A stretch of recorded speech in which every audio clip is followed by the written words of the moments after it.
Hello, beautiful beings. It's been a while since I shared a podcast episode, but I feel called to return. So, over the past few months, I've been deep in the journey of becoming a certified intuitive life coach, and it's been a ride. And now that I'm officially certified, the Shakti's gift is calling me back. I'm super glad to be here with you today. So, in the coming weeks, I'll be sharing a few episodes that I recorded some times ago. These episodes don't quite align with the next evolution of the podcast, but they still hold so much value and heart. And that's why I wanted to release them before I actually move forward. So, this is just a temporary, soft opening before the official relaunch of the newest version of Shakti's Gift. I have some beautiful surprises in store for you guys, and I'll be hosting a special lunch party in June to celebrate and share all the details with you guys. So for now, I hope you enjoy these previously recorded episodes as a bridge between what was and what's to come. Enjoy. Hi, Paula. Thank you so much for being here with me today. Hi, Marigol. Thank you for having me. I'm so excited to be on your podcast. I've been waiting for this day. Yeah, I'm very glad that you're here today. That's very cool. Thank So you. we met through the podcast program that we both did. Hmm. So you have a podcast as well, I which is, do. yeah. So you want to talk a little bit about your podcast? Sure. My podcast, thank you. My podcast is called Scared as Fuck and Doing It Anyway, Showing Up Authentically. And that name was born out of being scared as fuck. We were in this podcasting program together and it was like an 8-week program. And I didn't make a move forward for probably 4 or 5 weeks because I was sitting in my fear. Mm. And I had a different name for my podcast. It was called, Paving Your Own Way, The Road to Authenticity. And I was working on my cover art and I'm like, it's just so boring. Like I'm not resonating with this name. And I'm sitting here at my desk one day, just bawling my eyes out. And my wife comes over and she's like, "What's wrong, honey? What's wrong?" And I'm like, "I'm just so fucking scared." And I'm like, "That's it. Scared as fucking doing it anyway." And then once I had that name, which just kind of fits my personality more, it's more, I'm a Leo, I'm fiery and I a little bit and I'm more outgoing. And so it just felt right. And then I was able to move forward. So That is so cool. I love the title. Like, it's just like, it's it's so powerful. You're just like, yeah, scared as fuck and doing it anyway. Because yeah, like I mean, we all like encounter fears. Like I know for myself, I do it all the time as well, just like stuck there, but just do it anyway. And I don't know how we do it. Do you like how do we do it? Like, how do we keep like going, over and over, even though the fear is like so potent sometimes? for me, well, I mentioned that I'm a Leo. I have a lot of courage and I Mm. always have. And so, like the steps aren't hard, but it's that 20 seconds of courage. And we may have both heard that from our coach as well, Kathy Heller, who says that all the time. Like the steps aren't hard. It's the 20 seconds of courage that you need. And it's so true. I really believe that. And there's been many kind of things in my life where I just like take the leap, I just jump off the cliff or take the leap or take the risk. And, so I'm not surprised, I guess, now that I'm saying this out loud and thinking back, I'm not surprised that I ended up with this name for my podcast. But what I've been trying to do more recently is just dance with my fears, right? Because for so long I allowed them to hold me back. Like I would be scared and of what people would think or if people would like me or whatever, and I would allow that to hold me back. Like I didn't do so many things in my life for probably 30 years. I, was living it for everybody else and scared and, not doing what I was really scared of and really wanted to do. And so now I'm just like, I'm not doing that. I've just made a commitment to myself. I'm not doing that anymore. I am not allowing my fear to hold me back because I only have the rest of in this lifetime, the rest of my days left. I'm in my early 50s. Mm-mm. And so I'm on the sort of the tail end or with the other half or whatever. And so like, I only got a certain amount of time left. So I'm doing it. That's so cool. Yeah, that's so cool. Do you recall that moment where you decided to stop being in fear? I don't know if it was like well, there was probably a couple of really poignant moments, but it was like a big one was, or big, I don't know, maybe milestones in my life. So one of my big sort of awakenings and, where I shed a lot of my trauma and conditioning and fears was when I got attuned to Reiki, energy healing in October of 2020.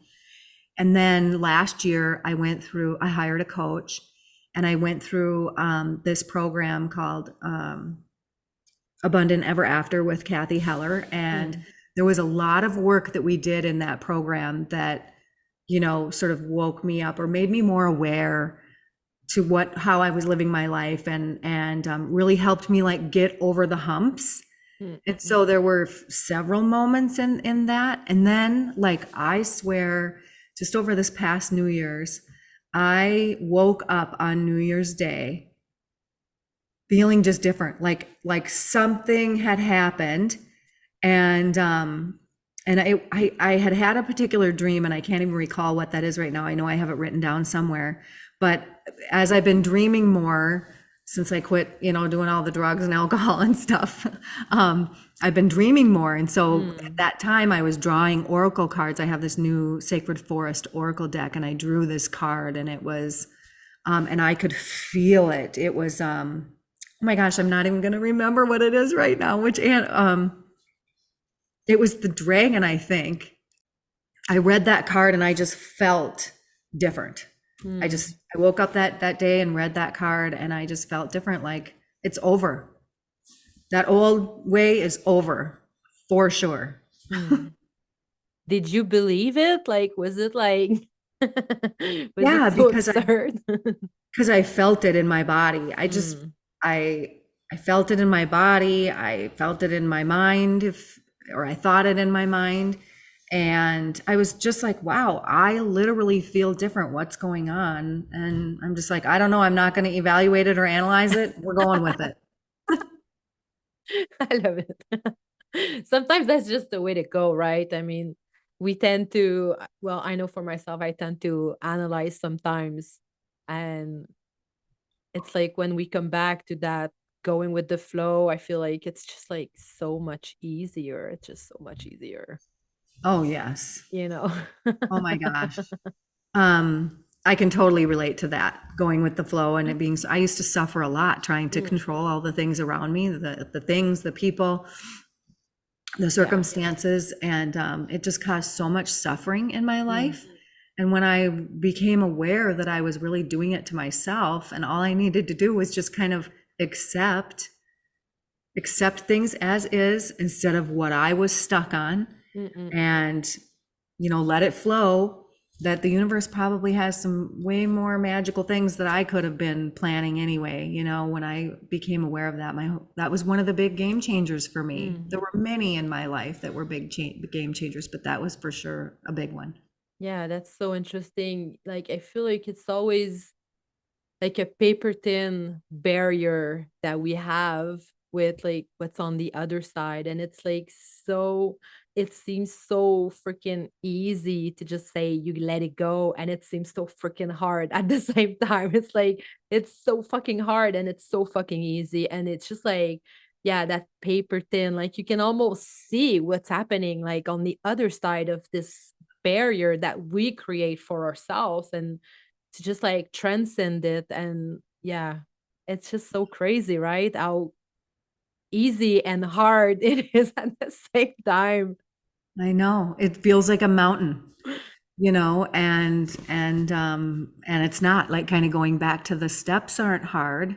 Mm, It's the 20 seconds of courage that are the hardest part. And I really believe that that stems from, all of our conditioning, because, the yeah. conditioning is everywhere. It's not just from our parents and, Mm, the people who were around us when we were younger. But it's threaded all throughout society. It's in education, it's in universities, it's in TV, it's in movies, it's mm, in social media, it's Everywhere. magazine, everywhere It's you everywhere. go. And you even get it sometimes from your friends, right? Because they were also conditioned in the same society. So depending on who you're spending your time with, it's just reinforced. Like there's no escaping it. I mean, like we just have to keep on going. Like that's how I see it. Like that's how I see it with most of my project. That's how I see it with my podcast as well. You get to those moments of like very deep fears of like holy fucking shit, like I'm Yeah. not gonna make it, like this is it, like how many times did I thought that this podcast was over, it's over. Oh my God. It's too hard, and you got like this fear. It's just like it feels like a mountain. It feels like in some, like you can't even like think about climbing this mountain, and then somehow you do it. Yeah. Just like one step at a time. I think about, I spent some time in Costa Rica last summer. I had the opportunity to watch a friend's house and dogs, and I wanted to slide down this one waterfall, and there was this like rickety wire ladder, right, that you had to like climb up. And I had been afraid of heights for many years um, before that, and my fear of heights did start to wane by the time I was there in Costa Rica. And so, but I was like climbing up this ladder, going with every step on the rung of the ladder. I'm like, I can do this. I can do this. Literally, I was like telling myself this because not only was I trying to fight off my fear of heights, but I'm on this like rickety ladder that probably like hopefully can hold me, and I'm not gonna like go crashing down the side of this rock. Oh yeah, that's a good metaphor for fear. In my experience, I feel like I'm on this little like riggedy, like trying to get through, and it feels so unsafe. It's so crazy to Yeah, even like think that I'm doing this, and but to have this deep knowledge that it's gonna be okay, even though it's just fucking scary. That's it, right? I mean, yeah, the trusting is, it's a journey it is. to get to that place of trusting, where you trust that the universe has your back, Mm-mm. and you remember that you're not alone, that you have a team of guides, that are really right there with you. And all of your loved ones who have passed, they're there too. You can ask for Mm-mm. their help, and sort of remembering that Mm. can be hard, and getting yourself into that place of trust. Yeah, so Mhm. true. So you're a Reiki master. You're not just a podcaster, you're a Reiki master. You have like this amazing connection with sound. Um, so yeah, I'm just like curious about your practice. Like, how did you find Reiki? How did you find sound healing, and like how did it connect with you? Oh, wow. So, well, I kind of stumbled upon Reiki, really. I didn't know what it was. I had this girlfriend who invited me to go on a retreat Mm, at this beautiful place in Mexico, Yandara Yoga Institute. And she had been there for yoga teacher training. And she had come back and told me like how beautiful it was, and the people there are so loving and welcoming and nurturing, and the land is like sacred, and you can feel this spiritual pull when you're on the land. And so she had told me about this wonderful place, and then she just reached out to me one day, and she's like, do you want to go to Yandara and learn Reiki with me? And I'm like, on a beach in Mexico to this magical place you told me about? Yes, sign me up. And I knew like nothing about Reiki. I knew it was energy healing, and that was about it. I was still working in my corporate career then. And I thought, well, I'll have some time to do a little bit of research on Reiki before I go on this retreat. And then of course, I got busy in my corporate job. I was a workaholic. I worked probably 50, 60 or more hours a week, depending on the week. And then I never got time to research Reiki before I went. So I went into that retreat like knowing like next to nothing. And I came out 7 days later. We got trained on all three and attuned to all three levels in the one week. And I came out like I had a big bang awakening. I mean, I there was so much healing and so much shedding of the layers and the conditioning and the trauma, and it just completely changed my life. I mean, in my Reiki 1 attunement, I literally felt like myself coming back home to my heart, to my soul. Like I felt myself coming home again. And that's the whole feeling I got. I had a quick flash of me in a past life as a young Native American healer. And by the end of that 7 days, I had other, sort of awakenings and powerful moments in my other attunements. But by the end of the 7 days, like so much had happened that I didn't even have words for it. All I could do was cry and say, thank you so much. Thank you so much. I don't even know what to, like, I was just so overwhelmed with the profound changes that it had in me. And I needed more time to integrate and put language around it and all of that. But it was like, I came home a different person. I didn't eat the same. I didn't dress the same. I didn't care about the same things. I didn't, yeah, I mean, everything was different. My teenage daughter kind of got up right in my face and said, "Who are you?" Like a couple of days after I got home. And I said, "I don't know. We're finding out." And yeah, it was completely life changing. Mm. Reiki, and it has helped. It's such a powerful healer and a gentle healer at the same time, and it has just really been one of the biggest things on my path to self-love and becoming my authentic self again, and just all of my healing journey. How would you describe Reiki to someone that has like absolutely no idea what it is? Mm. Well, I mentioned it's energy healing. Kind of the best way to say it is Reiki is a Japanese energy therapy technique that it's for stress reduction and relaxation that also promotes healing. I mean, it's touch therapy, it's energy work, it's a spiritual practice, it's life force energy, it's all of these things. And sort of the way that it works is it puts your body into this parasympathetic nervous system response, and you get into this sort of theta brainwave state, where your blood rate, your blood pressure, and your blood rate or flow lessens, your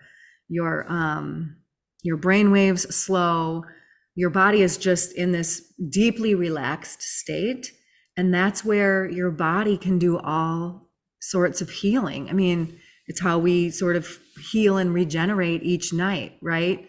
But Reiki really, it's like this spiritual life force energy that works with your body's own intuition and intelligence. And so it works with your higher self. It knows what you need, and a practitioner or a master teacher is really just a channel. We're really just a conduit for the energy to flow through us. And so it works through channeling and intention. So I'm a channeler. I channel the Reiki energy, and I have the, work with the intention to give it to the receiver. I love it. Last year I went through a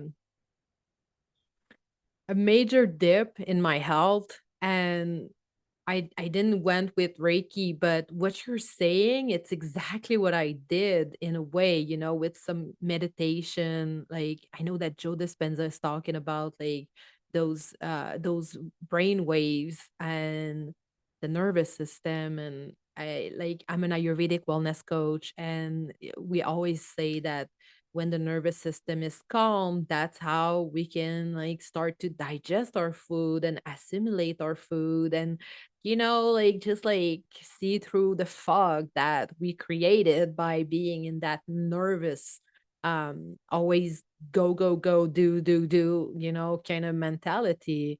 Right. And I feel like this is the way to go forward. Like, I mean, the whole medicine system, it's great when you have like something bigger happening, but like for me, like no blood test, no test would like could diagnose what I was going through. Like there was like no nothing, no disease, no nothing. And it's like, what? Like, why do I feel all of those freaking symptoms in my body, you know? And I feel like it must be like something deeper. It must be something deeper, that we are creating ourselves by having those, experiences, traumatic moment, whatever. We just like record stuff in our mind and we create our reality sometimes in a very struggling way. Yeah. Right. And so much of disease, right, we know now is our emotional state. It's the emotions that we've pushed down for so long and it's stored in our bodies and our cellular structure. And that's what's creating all the cancer and all the autoimmune diseases and all the things in our bodies. It's, so much emotional Yeah. and our emotional and mental states. And now we know that, right? Through Joe Joe this, Dispenza's yeah. work and through Deepak Chopra, yep, I don't, and epigenetics and yes. mhm, Yeah, yeah, yeah. Those Bruce those Lipton. are like they're so brilliant to bring the science and the spiritual together to create something that is more complete, and to not discredit anything, to just like that's what I love about Ayurveda. It's just like Right. it takes everything into consideration. And it's like, so you have those physical symptoms. Well, let's see how is your work, how is like your relationship? Do you like where you live? It's all of those things around us. They're just like creating stress. And that's why I am so interested in Reiki, and the way you describe it just like it just sparks something for me. It's just like there is something. And I think you guys are working with chakras as well. Is that correct? Yeah, absolutely. I mean, you don't necessarily have to, because you're just again sort of, the channel and guiding the energy a little bit or channeling it. But yes, I mean, there's definitely working with the chakras, working down the center of the body where those energy centers are. Hmm. And we definitely, it's Reiki is also an intuitive practice. And so you do pick up on a lot of what's going on by that focus on the chakras. Yeah. So I know you do sound healing as well. And like, are are they connected? Like, did you or like how did that came to you? Like, is that Yeah. went that came later on, right?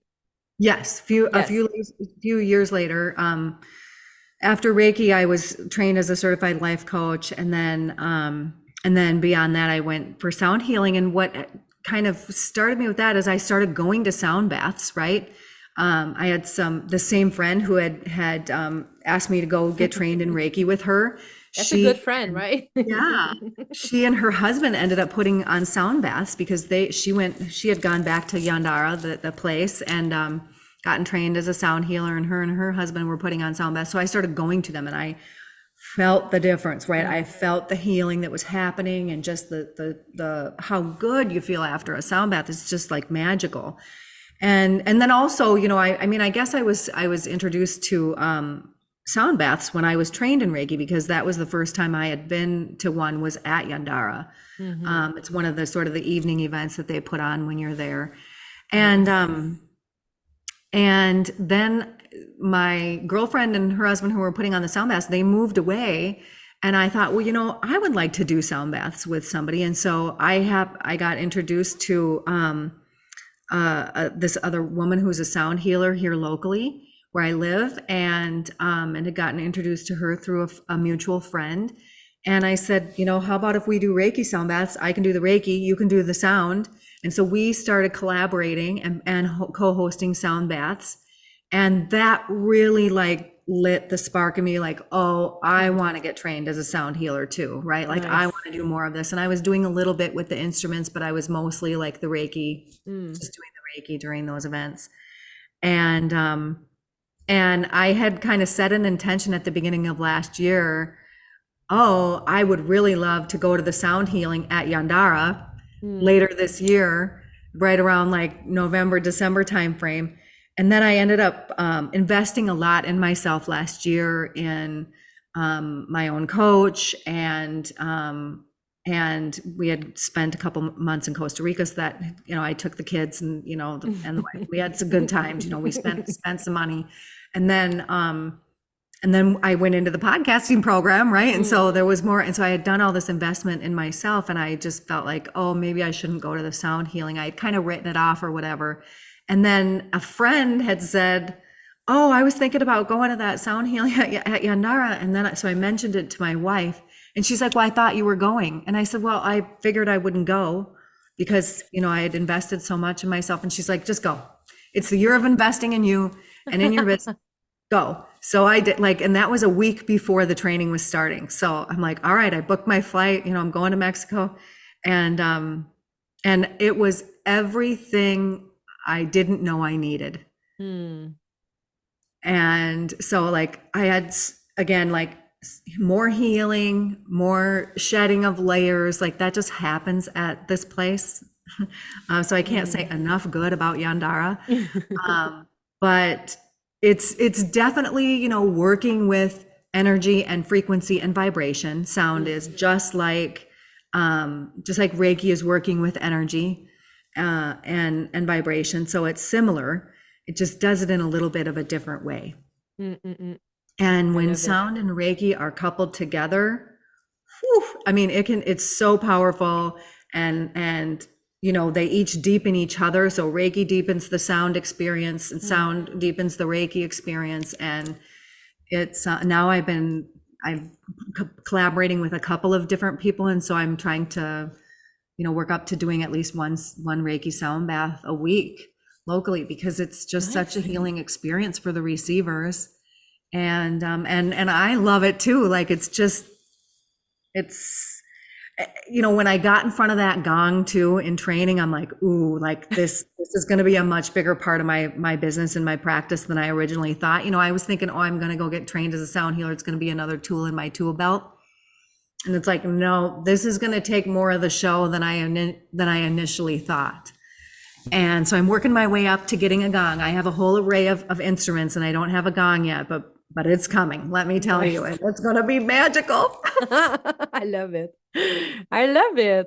I listened to your podcast. You did one. I don't remember the name of the lady, but you guys were talking about creativity, and she was a nurse, and she was also painting. Don Beauvais. Right.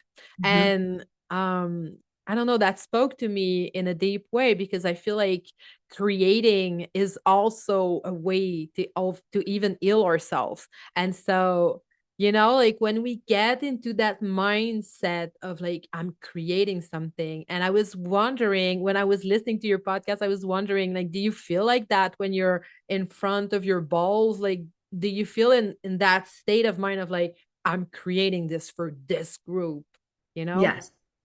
Absolutely. And I'm totally connected to spirit and source, and just in a little bit of a trance myself, to the point where then I got to get up and I got to do other instruments and walk around the room. I mean, there's got to be some I got to have wherewithal or whatever. But when I'm especially sitting at the bowls and just I mean, it's a healing experience for me too. So and I'm glad that you asked that question and this is coming up, because Reiki's the same way. As a practitioner, right? When I'm giving someone a Reiki session, I am also receiving the Reiki because it's flowing through me. I'm the channel, the conduit. And sound, I feel, is the same way. Because I'm there receiving all the frequencies too. I might be playing the instruments, but my body is in training to those vibrations as well. Yeah, I feel that. I have this beautiful Tibetan bowl, and when my kids are too much, we will just sit together in a circle, and I will play this ball so that they can just tune back in themselves. And usually I do that for them so that they can just reground and stop fighting or whatever they're doing. But every time I'm doing it, I feel I just go, and I don't know, you come into a trance, like you said, and you just tap on it and you do those sound, and it's just one little, like it's kind of big, but it's just one, and I can imagine being in front of all of those balls and to be creating sounds exactly for this situation, because it's never the same, right? Right. Yeah. I mean, we get together and we kind of plan them out, right? Like we come Mm. up with a theme so that there's a rhyme or reason to what we're doing, and so that then the participants can also set intentions around the theme. Because when you set intentions and are working with Reiki and sound, like those intentions become more powerful, right? Mm. And so we plan them out. We have a little kind of itinerary, if you will, of what we want to take them through in terms of their experience. Like, do we want like cleansing in the beginning of the experience, or do we want more grounding? And then what's sort of the middle? What do we want them to feel at the middle, and then at the end? And so we do take some time to intuitively, set that stage for everybody. Yeah. That's amazing. I love that. And I love that you can do that in your local area, because I know we're all online and it's great. But lately I've been missing like this human contact. Yeah. And yeah, and I feel it's great like that you actually can do that, because there's so much we can do behind our screens, right? So I totally hear you, Marigol, on the craving the in-person community, the mm, in-person togetherness, especially as women. I feel like we need that. yeah. And for the last like few years, I've been craving that connection and that community. In fact, so much so that I started a sacred sisterhood circle that I host now monthly. And, I've thought many times about bringing it online, and I'm like, no, I really crave this in-person thing. So we've just kept it Mm. to people local, and so we can do it in person so far. There's so much we can do online, and it's important not to forget the real 3D experience, that these connections are also important. Yes. Yeah. And needed, required for us as humans, and again, Yeah, like especially as women. especially for women. Yeah. Yeah. The whole saying of it takes a village to raise a kid, or like that came from a truth of how we used to do things way back, right? Like we used to gather in groups of women, and we would raise our kids together. We would do everything together. We would cook together, and we would be in community together all the time. Mm-mm-mm. And we would do rituals and ceremonies and things like that too, but we would raise our kid, we would be together. Yeah. So that didn't just like pop out of the air. That came from the way that things used to be done. And I, Mm. we've moved so far away from that and became so isolated. Mm. Um, and I guess that could be one good thing that could be said about COVID, is it kind of brought us back to craving that, right? And knowing and realizing how important it is for us to have that human connection. Yeah. So true. So true, especially for women. I'm reading, I don't know if you read that. It's well, it's fiction. It's a book called The Red Tent. I don't remember the author, but it's like I don't know, like the synopsis behind the book, it says like if the Bible was written by women. Yes. And we're there with, Jacob's wives, and they're in those red tent when they're bleeding and when they're giving birth, and it's like he has all of those wives, but they're barely spending time with him, like he's doing his shit.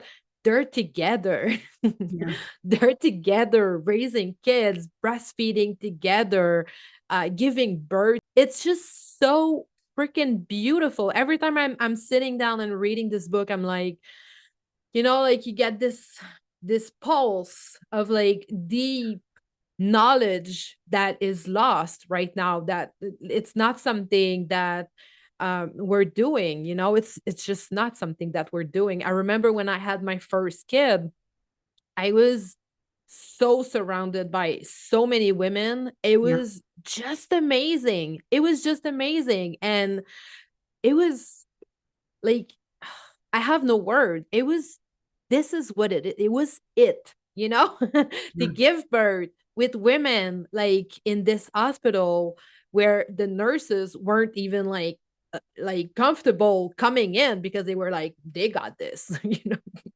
they got this. Like, it's okay. Like, she's surrounded by all those women. Like, they're not like medical or anything, but they got this, you know? It was so powerful. Like, I was there with like my friends and my best friend's mother, and we had like incense, and it was like so beautiful. Like, Wow. I'm telling you, like the people in the hospital, they were like, they're good.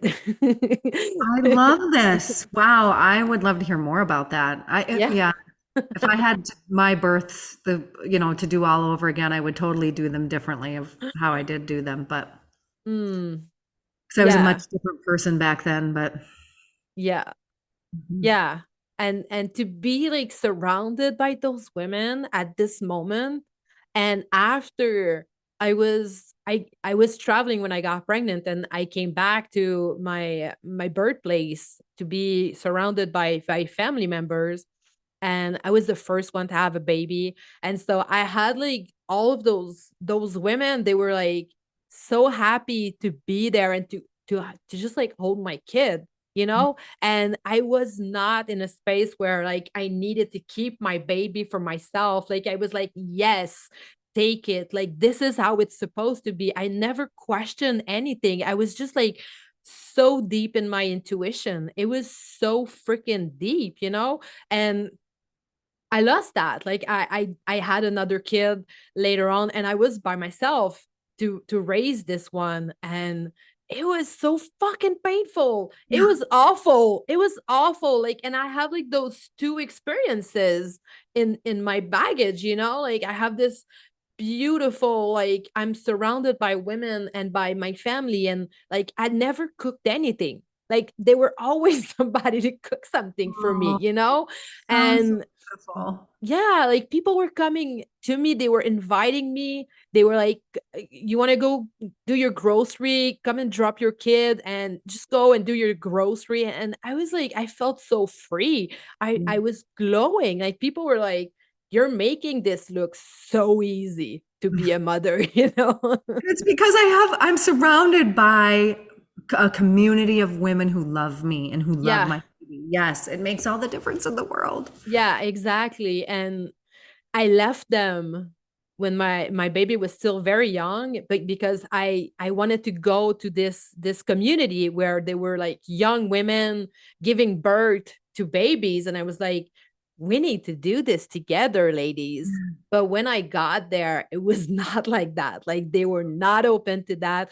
But I still have this experience of like being surrounded by people to help me raise this kid, and I've seen the difference of like doing it by myself and doing it like surrounded, and it's just a world of difference. And like, women just actually need that, like, in a very very deep way. And I feel like it's so sad that we're all like trying to do that by ourselves. Like, you know, like, you want to help your friend's baby, and they're like, no, no, I'm gonna, I got this. And I'm like, really? Like, don't you want to have like just a little breath of like fresh air, like without like someone sucking at your breast all day, you know? Just like take a little moment, you know, Yeah. like be able mm, to receive that, you know? Oh, and I think you hit on a big thing there. The receptivity, like I think one of the reasons, and there's many, that we've gotten to this place, right, where we feel like we have to do it all on our own. I mean, a lot of it is conditioning, and I believe very purposeful by patriarchy and other things, right, to hold us down because women are so powerful. But um, we have cut ourselves off from receiving, and that's where we as women are especially in our power, right? I mean, think about it. I mean, even when it comes to sex, we're receiving, Yeah. right? Yeah. And when we open ourselves up to receive, so many things start to happen for us, right? Yeah. And yeah. And so this cutting ourselves off from receiving this thing that we think we have to do it on all on our own was only perpetuating the harm to us, really, and to our kids, which then harms society and the culture and the world. Uh, Yeah. That led us to like being in competition with one another, which is like so bad for women. I mean, like what the what the fuck? Sometimes I see my girls, I have three girls, and sometimes I see them like trying to compete with each other, and I'm like, I think we need to sit down for a little bit. like, yeah, like we need to be like helping each other, not competing with each other. Like this is not what womanhood means, like to be competing with one another. Like I feel like this isolation led us to acting in certain ways that are not authentic, that are not like, you know, when we're working with women and they're like closed off to receiving, like I don't know, like there's something to unlock there. I don't know if you encounter something like that. absolutely. That came through for me last year when I had hired my coach and went through, her 3-month intensive program.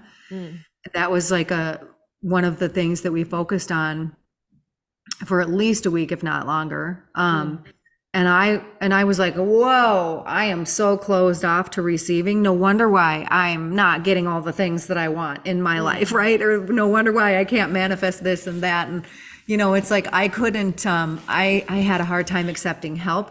I when someone would offer to, I don't know, pay me for something or whatever, or cover the tab or whatever, I was like, no, no, no. I wasn't receiving anything. yeah. And so that was a little unlock for me. And so like from that day forward, it was, a little bit harder at first to catch myself, but I would catch myself either right after it happened or Mm. then it got to be catching myself right in the moment of it happening, and then now I'm ahead of it. I'm like, oh yeah, I received that.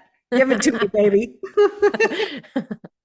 I love it. Like when women are starting businesses, like I feel like this is such a big blocks, like in the money blocks, all of that. I feel like it's all rooted in that receiving bit, like Yes. you cannot receive money for your services, like, because you're not able to receive anything. And so Yeah, so after yeah. going through that, I raised my prices too. And I'm still working, like that's a work in progress for me, right? So I'm still, raising them, and getting to the point where I really want to get to. Yeah. Yeah. Yeah. I think it's a I really like those stories where like people are overcoming Yeah. their shit. So and I know that you overcame a lot of shit in your Yeah. life to be there today talking about like Reiki and feminine power and sound healing and all of that, but you weren't always in that position, if I can No. say. Yeah. Yeah, so you were working in corporate and you had this addiction problem Yeah. that Several of them. several. I was I was a huge drinker. I mean, I was an alcoholic, a functioning alcoholic. I was smoking cigarettes and had been for like 33 years. And I was using cannabis every Mhm, day. mhm.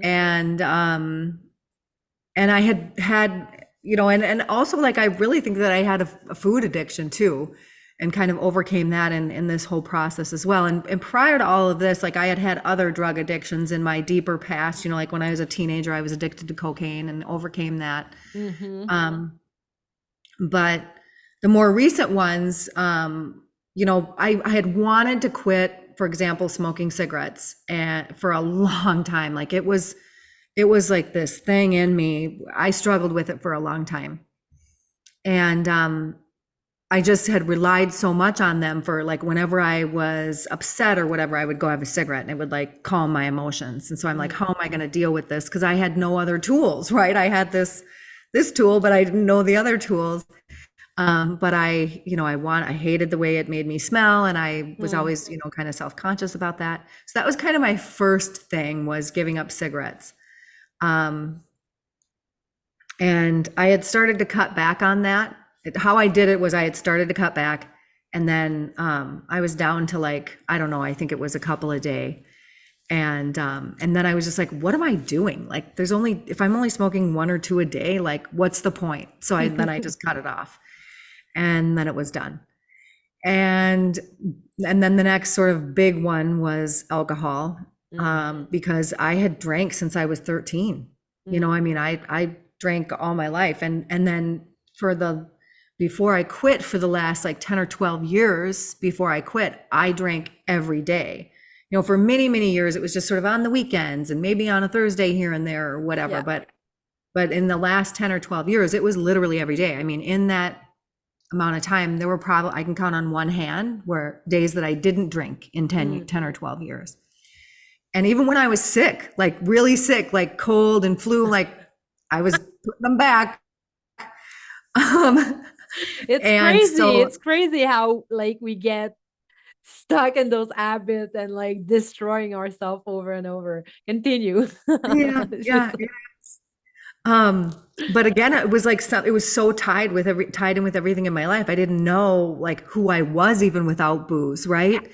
I mean, I wouldn't like, we would go out to, there was a period of time where we would go out to dinner every Friday night, and my kids, I'd let them pick the restaurant sometimes, and they'd be like, oh, we want to go to this restaurant. And I'm like, no, Mom, I can't get a drink there, so we're not going there.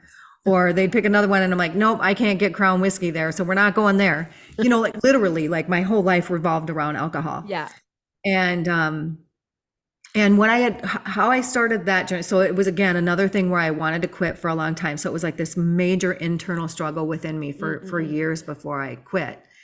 And part of, I think, what really helped me was I found my wife, and we had started a relationship together, and I finally had somebody who loved me for who I was, with all of my icky stuff that I did, right? Yeah. And she was giving me, she wasn't a big drinker, but I was, and she was giving me all the love and space I needed to do whatever I needed to do. But I know that she was a big sort of turning point in my healing journey too. But I had started to clean up other parts of my diet, right? Like, so we had started to go all organic because of all the glyphosate in the food. And so that started to have an effect on my physical body. And then I would notice the difference when I was putting booze in, right? Like, and so that helped me become more aware. I've always been really in tune with my body. And again, it was this internal struggle. So I started to cut back again, like I did like with cigarettes, and it was, slow, it was like once every couple weeks, I wouldn't drink one day, or something. And then, it was over this longer period of time, and I would sort of shorten that. And then it was like, I would stop drinking for 1 day a week. And then it was 2 days in a row. And then it was like 3 days in a row. And I had been cleaning up the diet and, and more organic foods, and no, we had cut out all the processed stuff, boxed and packaged stuff. Yeah. And then, that again, it had a big effect for me anyway. Cause it just became so apparent what booze was doing to my body and how it made me feel. Yeah. But then when I wouldn't drink for 2 days or 3 days in a row, and then I would drink, what I really started to notice is how fucked up my emotions were. Then after I drank, like the next morning after I drank, I was either a bitch, or I was super irritable and frustrated, or I was bawling my eyes out for no fucking reason. It was just, my emotions were way out of whack. I'm like, oh my God, Paula, like, what the fuck are you doing? Like, you got to get your shit together here, girl. Kind of a conversation is what I had with myself. And then, then I would go a week without it. And then I'm like, oh my gosh, why am I even doing this? But I would still have these cravings, right? Because that's a real thing too. And And then while I was in this whole process, I went on that Reiki retreat and got trained and attuned to Reiki. And then it was like, I came home and I'm like, I don't need booze anymore. And I think I had been trained in Reiki in October, and I had one glass of wine on Christmas Eve or Christmas Day, that following Christmas. And then I'm like, no, like literally I had, and it was even before this, but I had started to feel like it would hurt my esophagus and I couldn't sleep right. And my emotions, like I mentioned, were out of whack. Anyway, I had that one last glass of wine and I'm like, this is over. I feel like shit. There's no reason to be putting this poison in my body, anymore. And so, and that's how I considered it for myself. There's no judgment for me in what other people are doing, to each their own. It was just poison for me at that point. And so I was able to quit, thankfully. And I've been sober for, gosh, what is it now? 3.5 years, something like that. Nice. Or just about.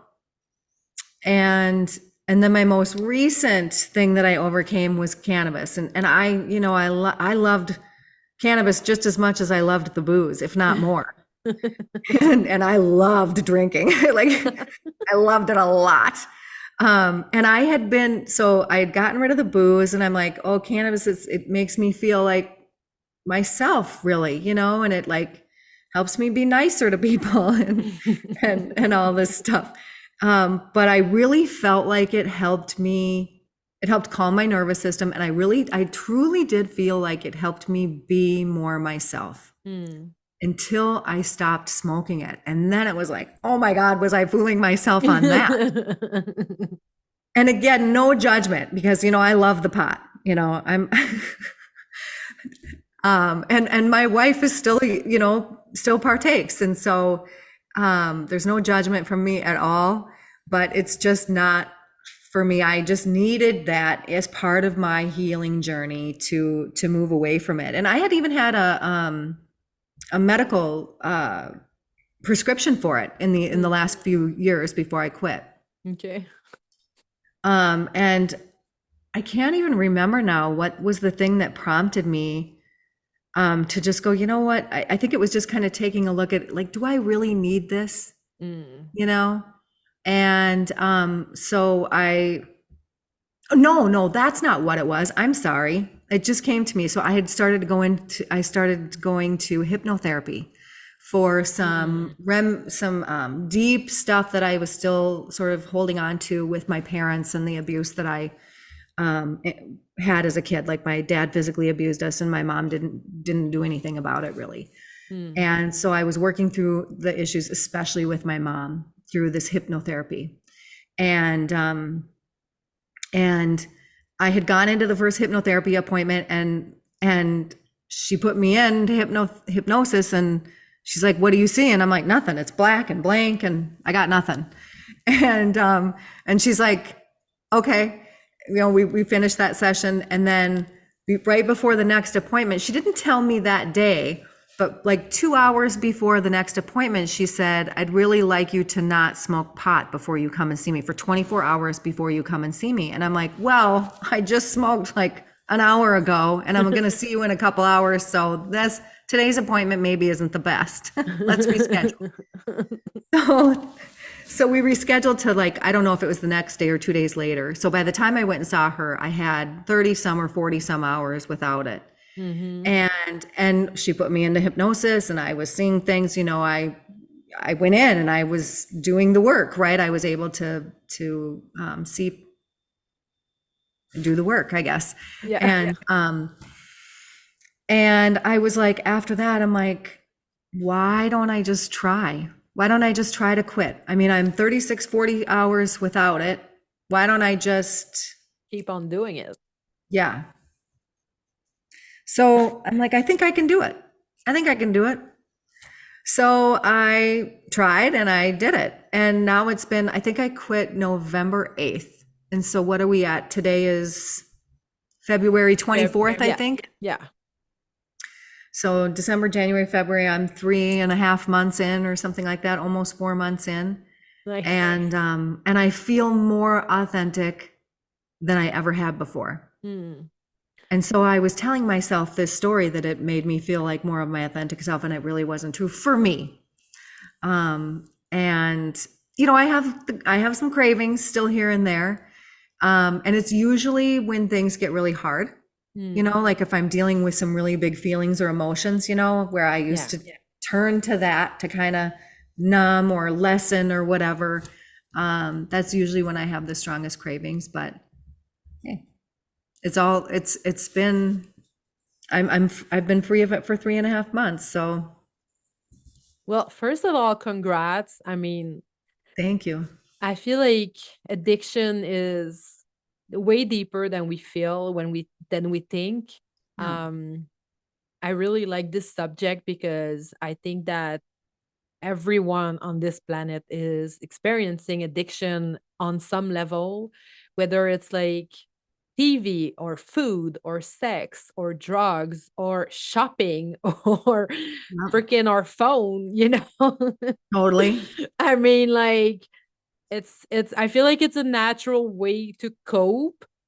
I'm not saying it's a right way, but it's a natural way. Like we tend to go um yeah, we tend to go to addiction to cope with whatever we're dealing with as humans.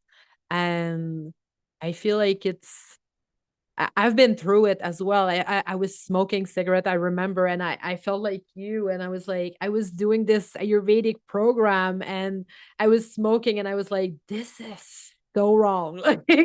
Like what the Doesn't fuck am I matter. doing? Like, and I remember I did study in to become a massage therapist, and I was smoking, and I quit that program part because I was smoking and I wasn't like ready to quit. And everybody was like, oh, smoking is so disgusting. And I felt like an imposter and I didn't want anybody to smell me, you know, when I was like coming and I was like restricting myself. I'm not going to smoke. You know, I was forcing myself not to smoke. And I decided to choose cigarette at that point, Yeah. and it was one of the reason why I didn't continue that program. How crazy. When I think about it, it's just like so crazy. And when I stopped, it was exactly like for me, I was convincing myself that smoking was, it's so funny when I think about it, smoking was my self moment. You know, I was outside, I was like, and my kids were inside, and I was like just by myself smoking my cigarette, and I had like some alone time, you know? And I remember when my kids were coming outside while I was smoking, I was like super frustrated. I was like I'm wasting one cigarette. Like this is like, you know, I'm doing this to be like by myself. Like, so don't come. Like, so I will have to smoke another one. You know, like the Yeah. mind is so crazy sometimes.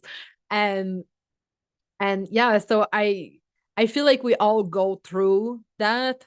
Mhm. And I really love the way you're talking about it. I don't know. It's raw, you know, Yeah. it's real. And I feel like we can all relate to that at some point. We get like addicted to stress. We get addicted to so many So things, you many know, things. Yeah. so many things. So I really thank you for sharing.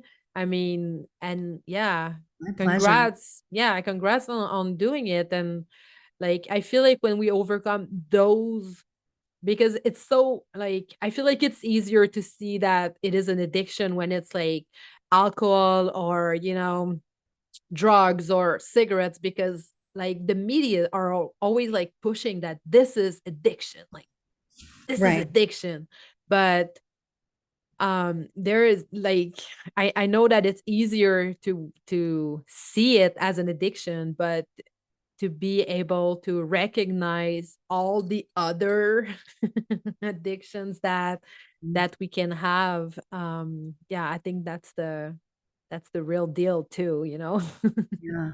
Yeah. Well, you know, I share it because, um, you know, if there's one person out there that relates to it and it can help or whatever, like, hey, I love that.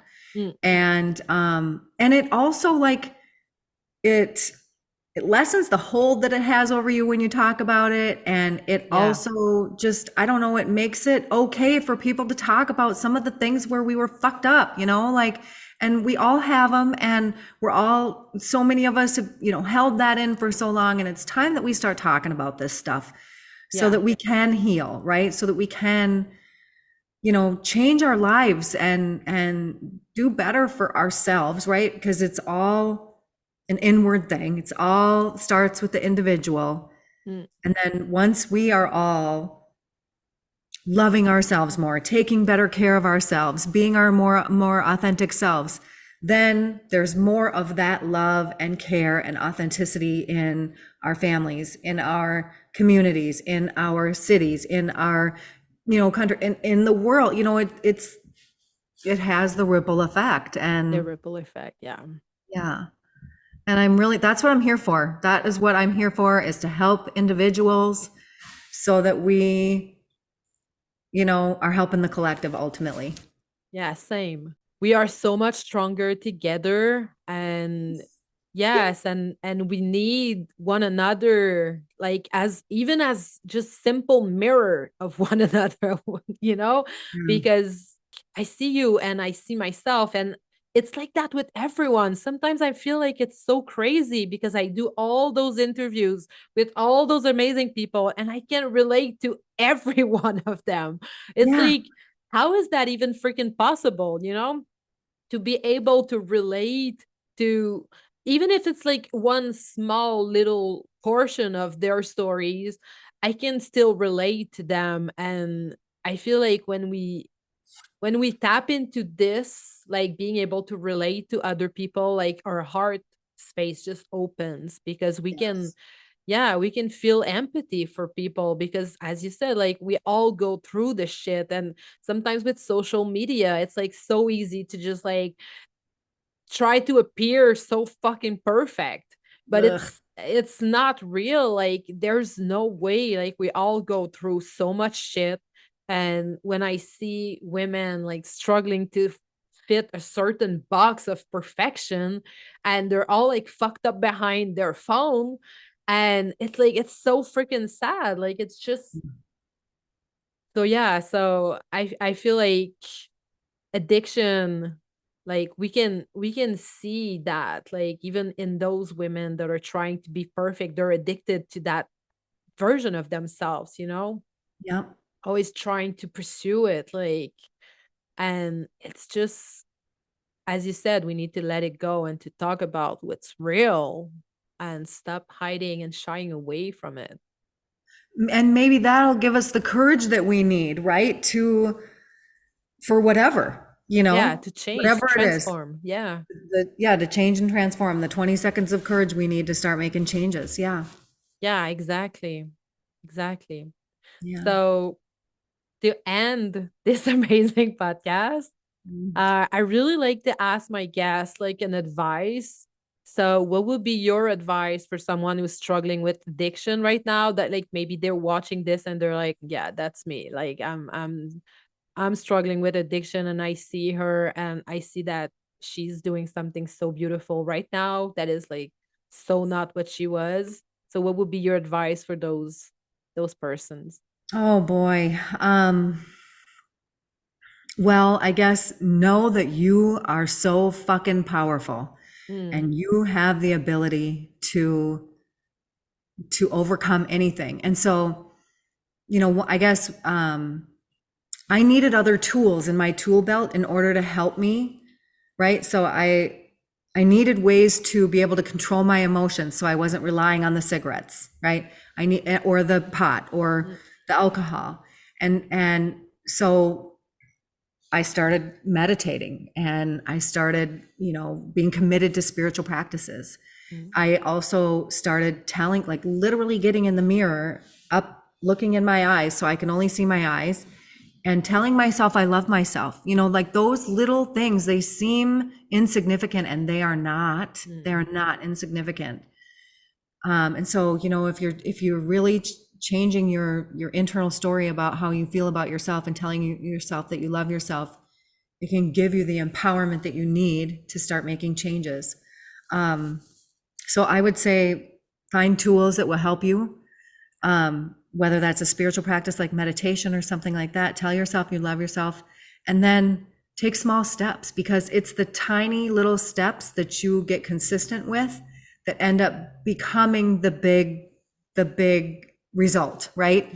Mm. And so lessen your intake by a little bit or by one day or whatever, and just see where that journey takes you, and just know that you're so much more powerful than anyone has ever told you. Mm.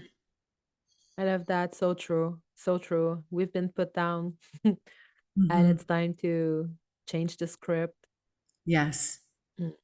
yes, rise, feminine rising. Yes.